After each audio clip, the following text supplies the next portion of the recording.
শুনিলে গোবিন্দ কথা ভক্তি ভগবত গোষ্ঠী সহিত আমার গৌরাঙ্গ জয় জয়। শুনিলে গোবিন্দ কথা ভক্তি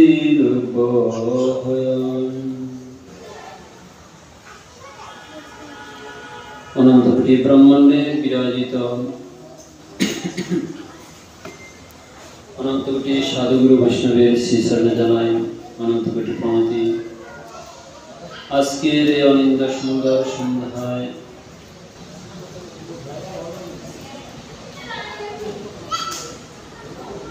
শ্রী শ্রী মহাশ্মশান কালী মন্দিরে ভগবানের কৃপা কটাক্ষ করুণা লাভ করার মানুষের উপস্থিত হয়েছেন যে সমস্ত সাধু বৈষ্ণবগণ, সেই সমস্ত সাধু বৈষ্ণবগণের শ্রীচরণে জানাই অনন্ত কোটি প্রণাম। আজকে আমরা আলোচনা করব এই সংসারে পতিত যে সমস্ত জীবগণ, এই সমস্ত জীবগণের একমাত্র জগতে যিনি ত্রাতা, এই সমস্ত জীবগণকে যিনি একমাত্র মুক্তি দিতে পারেন, এই সংসারে পতিত জীবগণকে যিনি একমাত্র কৃষ্ণ মুক্তি প্রদান করতে পারেন, সমগ্র জীবগণের পাপহারী যিনি সমগ্র জীবগণের সকল দুর্দৈব চিন্তা চেতনাকে দূরীভূত করে হৃদয়ের সকল কলির কলুষ দূর করে হৃদয়টাকে বিশুদ্ধ করে হৃদয়ে একমাত্র কৃষ্ণ ভক্তির সঞ্চার করতে পারেন, এবং যিনি এই জগৎজীবের শিক্ষাদানের জন্য গুরু হয়ে জগৎজীবকে শিক্ষা প্রদান করেন, সেই সমগ্র জীবের কল্যাণকারী শ্রীমান নিত্যানন্দ প্রভুর শ্রীচরণে প্রণতি জ্ঞাপন করেন। আজকে আমরা শ্রীমান নিত্যানন্দ প্রভু সম্পর্কে কিছু তথ্য জানার চেষ্টা করব, যাহা না জানিলে আমরা অজ্ঞাতই থেকে যাব। আমরা প্রতিদিন যখন আনন্দ করি, সে আনন্দের সময় আমরা অবশ্যই নিত্যানন্দ প্রভুকে স্মরণ করব। নিত্যানন্দ প্রভু ব্যতীত কোনো আনন্দ কখনো হতে পারে না।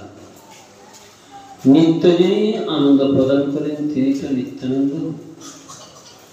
এই নিত্যানন্দ নিত্য আনন্দ প্রদান করেন। কখন? তিনি কি শুধুমাত্র এই পৃথিবীতে এসে নিত্যানন্দ রূপে আনন্দ প্রদান করেন এরকম কি? না। চৈতন্য চরিতামৃত গ্রন্থ আস্বাদন করে আমরা দেখতে পাই এই নিত্যানন্দ প্রভু শুধুমাত্র লীলায় নয়, মহাপ্রভুর সাথে শুধুমাত্র লীলা করতে গিয়ে তিনি আনন্দ প্রদান করেন না। তিনি ভগবানের স্বলোকে সর্বদা অবস্থান করে, ভগবান যে লোকে অবস্থান করেন, যে ধামে তিনি স্বয়ং বিরাজ করেন, সে ধামে নিত্যানন্দ প্রভু সর্বদা বিরাজ করেন। বিরাজ করে তিনি সর্বদা ভগবানের সেবায় ব্যবহৃত থাকেন। আজকে আমরা চৈতন্য চরিতামৃত থেকে আস্বাদন করে দেখব নিত্যানন্দ প্রভু কত প্রকারে ভগবানকে আনন্দ প্রদান করে। কত প্রকার? এক প্রকার, দুই প্রকার, তিন প্রকার, নাকি আরো বেশি প্রকারে তিনি ভগবানকে সেবা দিয়ে থাকেন, আনন্দ প্রদান করে থাকেন। এই সমস্ত বিষয়গুলো চৈতন্য চরিতামৃতের আদি লীলায় একদম প্রথম পরিচ্ছেদে নিত্যানন্দ প্রভুর তত্ত্ব বর্ণনা করা হয়েছে। সংকর্ষণ কারণ দোষাই গর্ভোদশাই সপয়োগদিশাই শেষার্ষ यंश काला नित्यानंद करम शरणं ममास्तु मायातीत व्यभिवजुंट लोके पूर्ण ऐश्वर्य शिशुतुर्गुह्य मध्य रूपं यश्यं काति संकर्षणा खंतं नित्यानंदराम प्रबुद्धे। এই দুটি শ্লোক নিয়ে যদি আমরা আলোচনা করি তাহলে নিত্যানন্দ প্রভুর রূপের বর্ণনা কিন্তু আমরা পেয়ে যাই। দুটি শ্লোক, প্রথম শ্লোকটি হচ্ছে সংকর্ষণ কারণদোষাই গর্ভদোষাই স পয়ুক্তিশাই শেষস্য ইয়স্য অংশ কলা স নিত্যানন্দাক্ষরম শরণম মমাস্তু। সংকর্ষণ অর্থাৎ সংকর্ষণ রূপ নাই, যিনি সংকর্ষণ রূপে জগতে আবির্ভূত হয়েছিলেন, অর্থাৎ মাতা দেবকীর গর্ভ থেকে যোগমায়া তাহাকে সংকর্ষণ করে রোহিণীর গর্ভে স্থাপন করেছিলেন। রোহিণীর গর্ভে স্থাপন করেছিলেন, তাই তাকে বলা হয় সংকর্ষণ। সংকর্ষণ মানে কি? আকর্ষণ করে, অর্থাৎ একটি গর্ভ থেকে নিয়ে আরেকটি গর্ভে স্থাপন করা, একটি গর্ভ থেকে আরেকটি গর্ভে স্থাপন করা, এটাকে বলা হয় সংকর্ষণ। এটা কি কখনো হতে পারে? একটি গর্ভের শিশুকে আরেকটি গর্ভে স্থাপন করা বর্তমানে আমরা দেখতে পাই। এরকমও হয়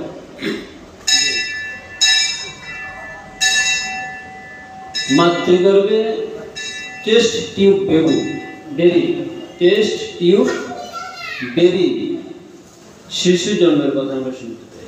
test tube baby, test tube মানে হচ্ছে একটি টিউবের মধ্যে করে, টিউব মানে নল, একটি টিউবের মধ্যে করে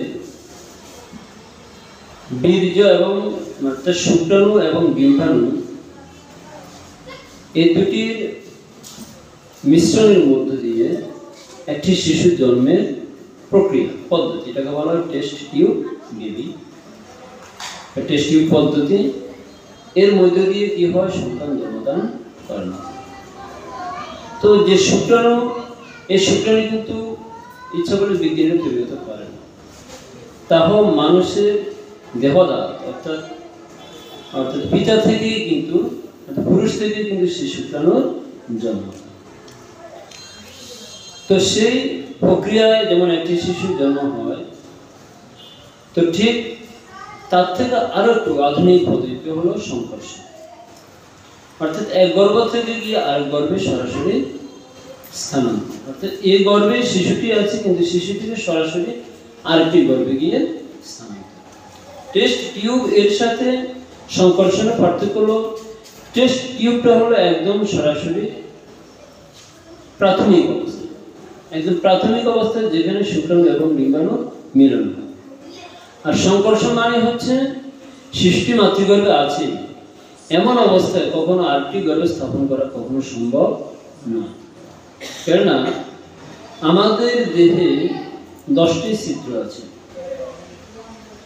10টি ছিদ্রের মধ্যে 9টি ছিদ্র বন্ধ থাকে, একটি ছিদ্র খোলা থাকে যে সময় আমরা মাতৃগর্ভে অবস্থান করি, সেটি হচ্ছে নাভি। নাভিটা শুধু আমরা মাতৃগর্ভে যখন অবস্থান করি সে সময় চালু থাকে, আর বাকি যে 9টি কি ইন্দ্রিয় আছে বা ছিদ্র যাকে বলা হয় নবধার দেহ যাকে বলা হয়। আমাদের নবধার, আমাদের দেহে 9টি ধার আছে, ছিদ্র আছে, এই জন্য এই নবধার দেহ বলা হয়। এই নবধার দেহপুরে একটি ছিদ্র সেটা শুধুমাত্র মাতৃগর্ভে থাকাকালীন চলমান থাকে, বাকি 9টি ছিদ্র বন্ধ থাকে। ঠিক তেমনি যখন মাতৃগর্ভ থেকে আমরা এই জগতে ভূমিষ্ঠ হই, যে ছিদ্রটি এতদিন চলমান ছিল একমাত্র সে ছিদ্রটি বন্ধ হয়ে যায়, আর বাকি সকল দ্বারগুলো উন্মুক্ত হয়ে যায়। আমাদের চক্ষু, কর্ণ, নাসিকা, তারপর কি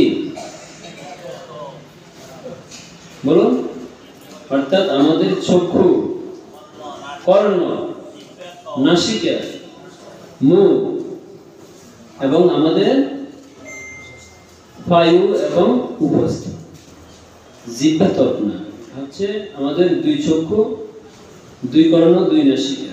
কয়টি হলো? 6টি। মুখ 1টি, 7টি। আর বায়ু এবং উপস্থ অর্থাৎ মলত্যাগের যে দুটি রাস্তা, এটাকে বলা হয় 9টি চিত্র।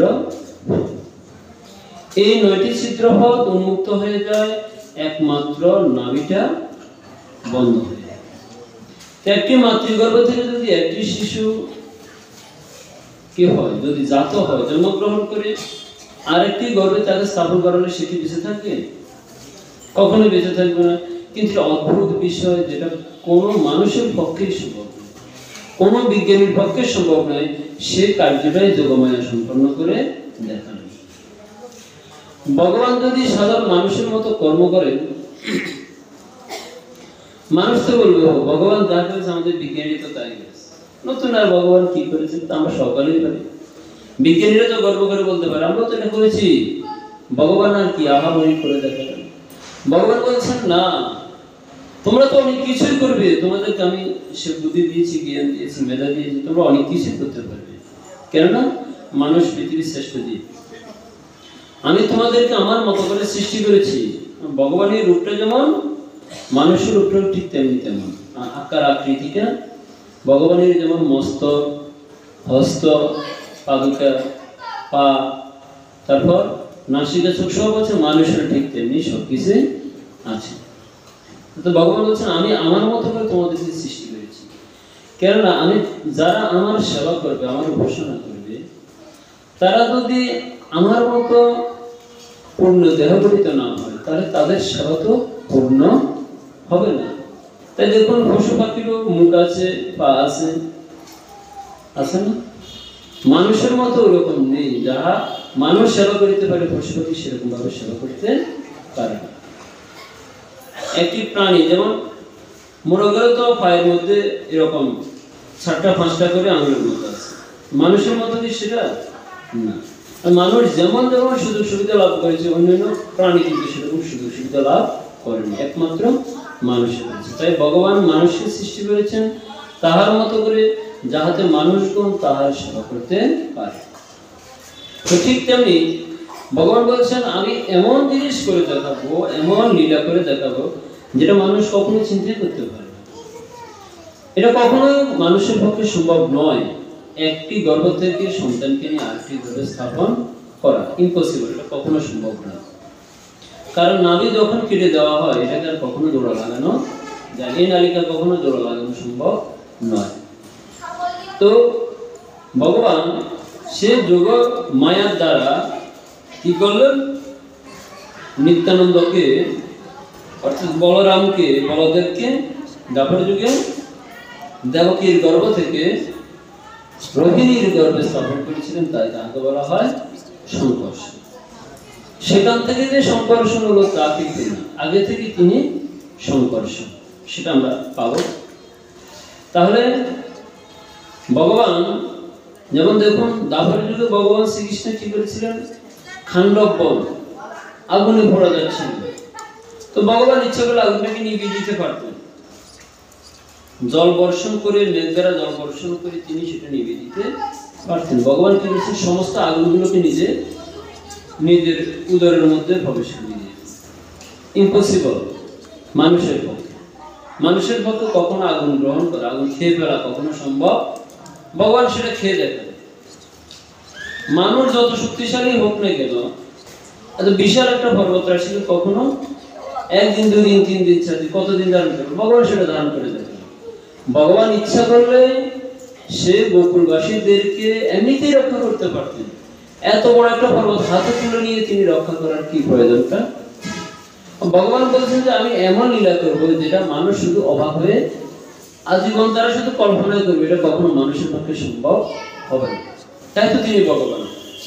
ভগবান যদি কিছু করে না দেখান, মানুষ তো ভগবানকে পাত্তাই দিবে না। পাত্তা দেবে? স্কুলের প্রধান শিক্ষক যদি তার যদি একটু ক্রেডিট না থাকে, বেশি গুণ না থাকে, সরকারি শিক্ষকরা কি তার সাথে সীমাবদ্ধতা দিবে? দিবে না। তো তার বিশেষ স্পেশালিটি পাওয়া থাকতে হবে। বিশেষ কিছু গুণ থাকতে হবে। তো ঠিক তেমনি ভগবান হতে হলে তার বিশেষ কোনো গুণ থাকতে হবে। দেখুন, আমাদের ভগবানের হস্ত, পদ, নাসিকা, চক্ষু, কর্ণ সবই আছে। সহস্র শীর্ষা পুরুষ সহস্রাক্ষ সহস্রপাদ স্বভূমি সর্বত বিদ্যা প্রতিষ্ঠা। অর্জুন বলছেন, হে কৃষ্ণ, তোমার সহস্র বাহু, সহস্র মস্তক, সহস্র মুখ, সহস্র পাদুকা, সহস্র পা, হ্যাঁ, সহস্র চরণ।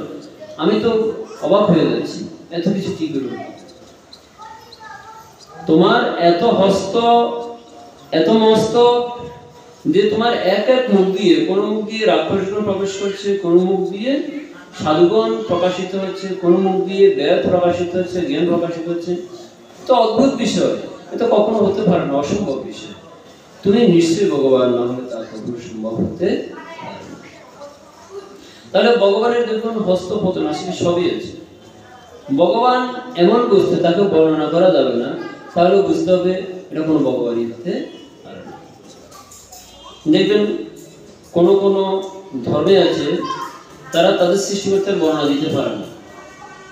যদি প্রশ্ন করা হয় সৃষ্টিকর্তা কেমন, তাহলে বলবে এই ধরনের প্রশ্ন করাটা পাপের কাজ, এই ধরনের প্রশ্ন করা যাবে। আমার পিতা কেমন আমি জানতে পারবো না, তাহলে আমি পিতাকে ভালোবাসবো কিভাবে? আমার পিতাকে যদি আমি সেবা করতে হয়, তাতে একটা দেহ লাগবে, একটা রূপ লাগবে নাকি? আমার পিতার যদি দেহ না থাকে, রূপ না থাকে, তার যদি কিছুই না থাকে, তা আমি তার কিছুই নেই, তার কেমন আমি সেটাও জানি না, তাকে কেউ কখনো দেখেই নাই, কখনো কেউ দেখতেই পারবে না। তো তাহলে এমন জিনিস আছে কিনা, সেটা তো একটি প্রশ্নের বিষয়। আচ্ছা, যদি মনে করেন, আমি একটু উদাহরণ আপনাদেরকে দিই। আমি যদি আপনাদেরকে এরকম বলি যে পৃথিবীর বাইরে, তার থেকে আরো কোটি কোটি গুণ দূরে আমি বিশাল একটা বাড়ি নির্মাণ করেছি, হ্যাঁ, তো সে বাড়িটা গেলে কেউ দেখবে না, এটা শুধু একমাত্র আমি দেখি, এটা আমি ছাড়া আর কেউ। তো তাহলে কেউ যদি সেখানে সকল প্রচেষ্টা দিয়েও যদি সেখানে যায়, গিয়ে যদি সেখানে গেলেও সে দেখবে না, তো তাহলে এটা একটা কি নিশ্চয়ই কপটতা নয় কি? এটা ভুয়ো একটা, যে আমার সৃষ্টিকর্তা ওখানে থাকেন, তাকে কেউ দেখে না, কেউ কখনো দেখিয়ে নাই, তিনি অনেক দূর থেকে কথা বলেন, তাকে কেউ দেখে না। তো তিনি আমার পিতা, আমি তাকে কখনো দেখতে পারবো না, তাহলে কি কখনো হতে পারে? আপনি নিশ্চয়ই বুঝতে পারছেন আমি কি বলতে চাচ্ছি। আমার সৃষ্টিকর্তা হবে এমন, তাকে আমি দেখতে পাবো। তিনি যত অনেক শক্তিধর হোক না কেন, তাহার দেহ থেকে যত জ্যোতি নির্গত হোক না কেন, তথাপি তিনি ঈশ্বর, তার নিয়ন্ত্রণ ক্ষমতা আছে। যেমন ভগবানের একটি বিশেষ রূপ হলো ব্রহ্ম। ব্রহ্ম মানে কি? অর্থাৎ সূর্য, যেমন আমরা সূর্যের দিকে তাকাতে পারি না, পারি কি? আমরা সূর্যের দিকে তাকাতে পারি। যখন ভোরবেলা সূর্যটা উঠে, তখন আমরা তার দিকে তাকাতে পারি। সূর্যটা যখন আবার পশ্চিম দিকে যায়, তখন কিন্তু আমরা সূর্যের দিকে তাকাতে পারি। তো এই একটি অগ্নিপিণ্ড, যেটার দিকে আমরা তাকাতে পারি, কেন? কারণ নির্দিষ্ট সময়ে সে আমাদের কাছ থেকে এতটুকু দূরে সরে যায় যে তার আলোটা আমাদের কাছে ক্ষীণ হয়ে যায়। তাহলে একটি সূর্যের দিকে যদি আমরা তাকাতে পারি, ভগবান যদি এরকম সূর্য সম হন, তার আলো যদি এত বেশি হয় যে তার দিকে আমরা তাকাতে পারবো না, তাহলে আমরা তার দিকে তাকাতেও পারবো, সেরকম তিনি তার আলোটাকে একটু ক্ষীণ করতে পারেন। যদি উনি ক্ষীণ করতে নাই পারেন, আমরা যদি তাকে দর্শন করে শুধু লাভই করতে না পারি, তাহলে তো বুঝা যাবে ওনার ক্ষমতা কম, উনি নিজের আলোটাকে নিজে নিষ্ক্রিয় করতে পারেন না, অর্থাৎ তার এখানে অক্ষমতা আছে। কিন্তু আমাদের ভগবান হচ্ছেন সুপ্রিম পাওয়ার, তিনি ইচ্ছা করে নিজের ক্ষমতাটাকে বর্ধিত করতে পারেন, নিজের ক্ষমতাটাকে লঘু করতে পারেন। আবার অনেকে বলে সৃষ্টিকর্তা পৃথিবীতে আসে, এটা কি করে সম্ভব? আচ্ছা, প্রশ্ন হচ্ছে, সৃষ্টিকর্তা যদি পৃথিবীতে আসতে নাই পারে, তাহলে ক্ষমতার আর বাহাদুরি কি হবে? তিনি তো সর্বত্রই বিরাজ করতে পারেন, সর্বত্রই যেতে পারেন নাকি? তিনি যদি ভগবান হন, সুপ্রিম পাওয়ার হন, তার যদি সকল ক্ষমতা থাকে, তাহলে তিনি ইচ্ছা করলে একটি ক্ষুদ্র প্রাণীর মধ্যেও প্রবেশ করতে পারেন, আবার একটি বৃহৎ প্রাণীর মধ্যেও প্রবেশ করতে পারেন। তিনি ইচ্ছা করলে পৃথিবীতে প্রবেশ করতে পারেন, তিনি ইচ্ছা করলে যে কোনো জায়গায় যেতে পারেন। তো সৃষ্টিকর্তা যদি কখনো পৃথিবীতে নাই আসেন, তাহলে জগতের জীব তাকে দেখবে কিভাবে, জানবে কিভাবে? আর এসে বড় প্রমাণ করে আমাদের ধর্মে যে স্বয়ং ভগবান আছেন, এটাই প্রমাণ। পৃথিবীর অন্য কোন ধর্মে সৃষ্টিকর্তা আছে আপনি কি দিয়ে প্রমাণ করেন? সৃষ্টিকর্তা কখনো তাদের পৃথিবীতে এসেছে? আসেনি। সৃষ্টিকর্তাকে কেউ কখনো দেখেছে? দেখে নাই। অনলি ওয়ান, একজন মেসেঞ্জার এসে কিছু বলেছে অমুক সৃষ্টিকর্তা আছে, তোমরা তাকে বর্ণনা করতে হবে, ডাকতে হবে। বাট আমাদের এই সনাতন ধর্ম একমাত্র সত্য ধর্ম, কেননা আমার ধর্মের স্বয়ং ভগবান বলছেন আমি আছি, তোমাদের এগুলো বিশ্বাস করার প্রয়োজন নেই। অন্ধবিশ্বাস সনাতন ধর্মে নিষিদ্ধ। আমরা ধর্মান্ধ নই, অন্ধভাবে আমরা ধর্মটাকে বিশ্বাস করার প্রয়োজন নেই। আমরা সাক্ষাৎ ভগবানকে দর্শন করব, তারপর বিশ্বাস করব। যদি একটা কথা আছে না, যদি না দেখি দুই নয়নে বিশ্বাস করি না গুরুর বচনে।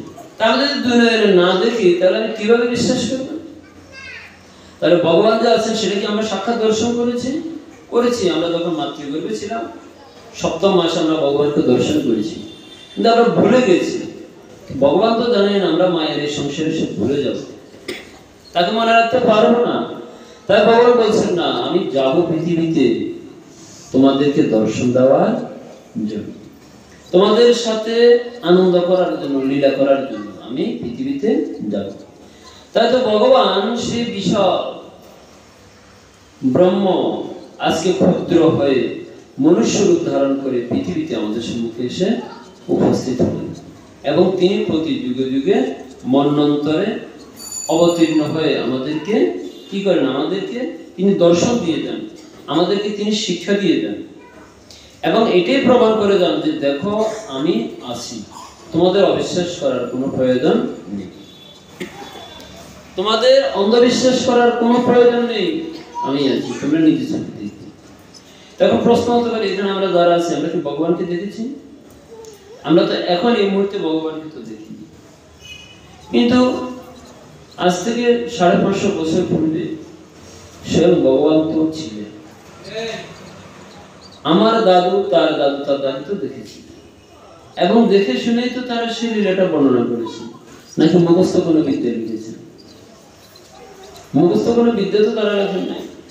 এবং যদি তাও আমার কাছে অপ্রমাণিত হয়, স্বয়ং ভগবান যে সমস্ত লীলাগুলো করেছেন সেই লীলার ক্ষেত্রগুলো তো আছে, সেই প্রমাণগুলো তো এখনো আছে। যদি এখনো দেখুন সমুদ্রের নিচে এখনো সেই যে দ্বারকা স্বয়ং ভগবান সমুদ্রের নিচে নির্মাণ করেছেন, সেটার ধ্বংসাবশেষ এখন সমুদ্রের নিচে আছে। ভগবান যে সেতু নির্মাণ করেছিলেন, যাকে রাম সেতু বলা হয়, সেটার এখন অস্তিত্ব কিন্তু আছে। এবং স্বয়ং ভগবান যে লীলা বিলাস করেছিলেন মথুরাতে, বৃন্দাবনে, সে স্থানগুলো এখনো আছে। ভগবান কখন কোথায় কি করেছেন সে প্রমাণগুলো এখনো আছে। তো সে প্রমাণগুলো দিয়ে তো জাস্টিফাই হবে ভগবান স্বয়ং আছেন কিনা। যেমন আমাদের গোয়েন্দা বিভাগ বা প্রশাসন বিভাগ কি করে, কোনো একটি ঘটনা যখন ঘটে তো তারা তো ঘটনাটা দেখেনি, কিন্তু বিভিন্ন আলামত দিয়ে তারা কি করে সেটাকে জাস্টিফাই করে, সত্য তথ্যটা কি করে উপস্থাপন করে, তাই তো? তো ঠিক ভগবান এই জগতে লীলা বিলাস করেছেন, সেটাকে আমরা জাস্টিফাই করতে পারি কিছু আলামত দিয়ে, যেগুলো ভগবান লীলা বিলাস করে গেছেন। সেই লীলা স্থানগুলো আমরা দর্শন করে সে বুঝতে পারি যে সে ভগবান আছেন।